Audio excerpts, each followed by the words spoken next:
Ndugu zangu wafuatiliaji wa chaneli yetu ya KingoFarm, leo hii tumewaletea mada nzuri ambayo inahusiana na mtiririko mzuri au mpangilio mzuri wa kuwapa kuku wako wale vifaranga wadogo kuanzia ambao wana siku moja mpaka wiki ile ya 4. Mtiririko mzuri wa kuwapa kinga za asili, vitamini za asili pamoja na hizi booster za asili. Sasa leo hii nitakutajia mimea 10 na kwa mpangilio mzuri ambayo unaweza ukawapa wiki ya kwanza, wiki ya pili, wiki ya 3 na wiki ya 4 kwa ajili ya kuwakinga na magonjwa mbalimbali. Nitakutajia magonjwa hayo ambayo utayakinga wiki ya kwanza, wiki ya pili, wiki ya 3 na wiki ya 4 kwa kutumia hizo kinga za asili ambazo zinafanya vizuri kabisa. Hizi ni kinga za asili, ni vitamini za asili, lakini pia ni tiba za asili. Tumeweka hii mada kwa sababu kumekuwa na maswali mengi sana kuhusiana na utaratibu au mpangilio mzuri wa kuwapa vifaranga vitamini au tiba au kinga za asili mbalimbali. Watu wengi wamekuwa wakijaribu, unakuta mtu ana kifaranga mdogo amempa tiba fulani, lakini baadaye akaja akapata madhara makubwa, yule kifaranga akafa au akapata shida yoyote ile.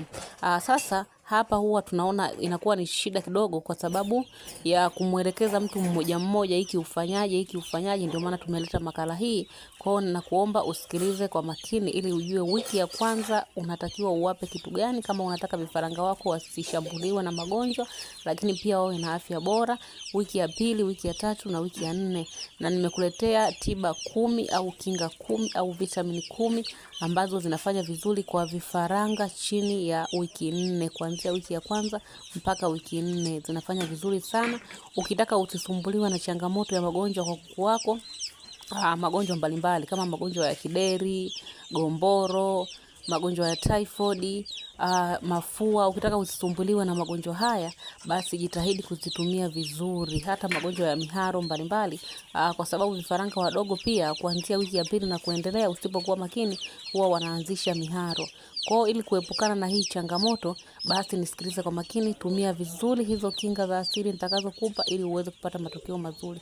Kuku wako hawataumwa kabisa magonjwa hayo, lakini pia zitaenda kuwaboost kwa sababu hizi pia ni booster za asili. Zitawaboost, watakuwa na uzito mkubwa, watakuwa na afya bora, hawatakuwa wakisumbuliwa na magonjwa ya mara kwa mara, na unaweza ukazitumia vizuri mpaka usinunue kabisa antibiotic za dukani, ila ukatumia tu hii mimea ambayo nitakutajia. Sasa tukianza na mimea 5 ambayo utaitumia wiki ya kwanza. Ile wiki ya kwanza, yani siku ya kwanza mpaka siku ya 7, unaweza ukazigawa siku zako 3 mpaka 5 ukawapa kinga fulani.